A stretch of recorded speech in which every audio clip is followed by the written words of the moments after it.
पाटील फुटाट हे या उपोषणात दुसरं उपोषण चालू आहे त्यांचं। आणि या उपोषणास मार्गदर्शन करण्यासाठी काँग्रेसचे जिल्हाध्यक्ष राजाभाऊ देशमुख हे सुद्धा आलेले आहेत आणि बरेच कार्यकर्ते सुद्धा या ठिकाणी जमलेले आहेत।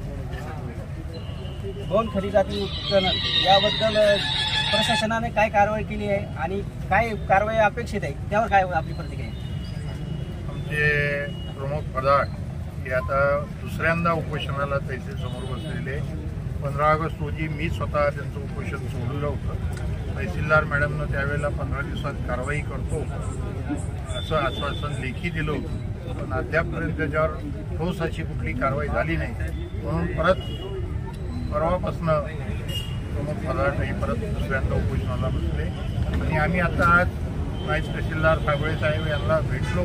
त्यांच्याकडे तर तहसीलदाराचं चार्ज आहे, मॅडम सुट्टीवर आहे आणि पोलीस प्रशासनालाही सूचना दिल्या की प्रमुख फदाट हे सातत्यानं त्यांना निवेदन दिले, बऱ्याचदा उपोषणाच्या नोटीस दिल्या, विनंती केल्यावर त्यांनी मागे घेतल्या। मागच्या वेळेलाही 4 दिवस उपोषण केल्यानंतर आमच्या विनंतीला मान देऊन उपोषण मागे घेतलं होतं। त्यांना दिलेलं आश्वासन प्रशासनानं कुठंच पूर्तता केली नाही, त्याच्यावर अद्यापपर्यंत काही कारवाई केली नाही। म्हणून आता दुसऱ्यांदा उपोषणाला बसलेले।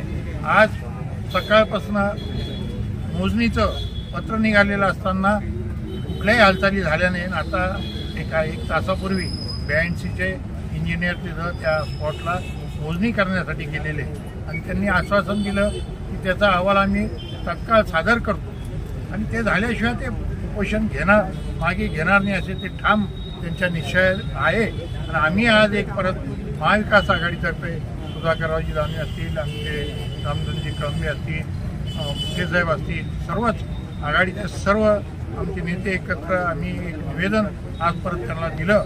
3 दिवसाची त्यांना मुदत दिली, त्या काळात त्यांना याच्यावर ठोस कारवाई केली तर ठीक, नाहीतर मंगळवारी आमचे नवनिर्वाचित खासदार आदरणीय कल्याणरावजी काळेसाहेब यांच्या नेतृत्वात आणि आघाडीच्या सर्व प्रमुख माजी आमदार चंद्रकांतजी दानवे असतील, सगळे आमचे गवार साहेब असतील, सर्व प्रमुख नेत्याच्या नेतृत्वाखाली इथं भव्य असा मोर्चा काढून त्यांचा शासनावर मोर्चा आणि रस्ता रोको असं तीव्र आंदोलन करून या गोष्टीला वाचा फोडण्यासाठी आम्ही मोठ्या प्रमाणात आंदोलन करणार आहे। म्हणून प्रशासनाला विनंती की या 3 दिवसाच्या आत त्यांना या सर्व यांच्या मागण्यावर ठोस कारवाई करावी।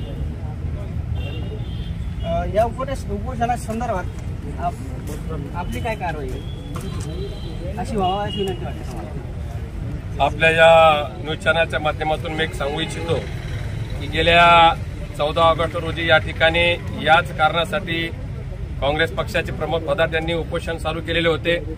गेल्या वर्षभरापासून महाराष्ट्र राज्य प्रदूषण नियंत्रण महामंडळ असेल, जिल्हाधिकारी कार्यालय असेल, छत्रपती संभाजीनगर येथील आयुक्तालय असेल, एसडीएम कार्यालय भोकरदन असेल किंवा तहसील कार्यालय जाफराबाद असेल, या प्रत्येक ठिकाणी त्यांनी अवैध उत्खनन आणि त्याच्यानंतर अवैध असा मुरुमचा साठा असेल, अवैध असा मातीचा साठा असेल आणि त्यानंतर स्टोक स्टेशनच्या बाबतीत वेळोवेळी या ठिकाणी प्रशासनाला त्यांच्यावर कारवाई होण्यासंदर्भात निवेदन दिलेलं आहे। परंतु गेंड्याच्या कातडीच्या प्रशासनानं याची कोणत्याही प्रकारची दखल न घेता एक प्रकारे त्या ठिकाणी या पांढरपेशा लोकांना पाठीमागं घालण्याचं काम केलेलं आहे।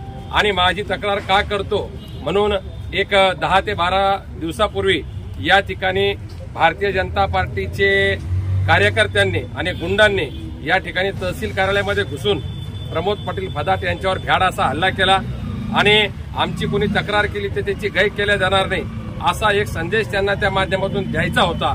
आणि त्यांना असं वाटलं की प्रमोद पाटील फदाट त्यानंतर शांत बसतील, परंतु नाही, त्यांनी आता परत परवा दिवशीपासून या ठिकाणी लोकशाही मार्गाने भारतीय राज्यघटनेचे शिल्पकार डॉक्टर बाबासाहेब आंबेडकर यांच्या संविधानाप्रमाणे लोकशाही मार्गाने जे हत्यार दिलेले आहेत त्या पद्धतीने त्यांनी या ठिकाणी आमरण उपोषणाचा मार्ग अवलंबलेला आहे।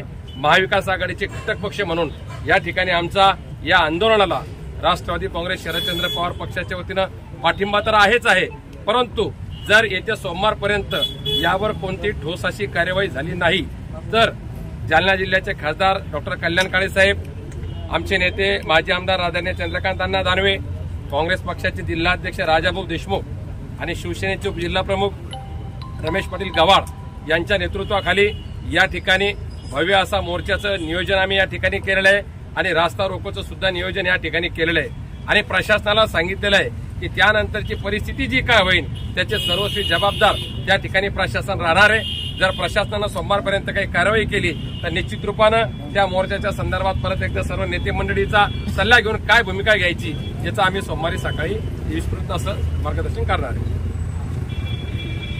राष्ट्रवादी तालुकाध्यक्ष रामदान पाटील कळंबे यांच्यासोबत आपण चर्चा केलेली आहे.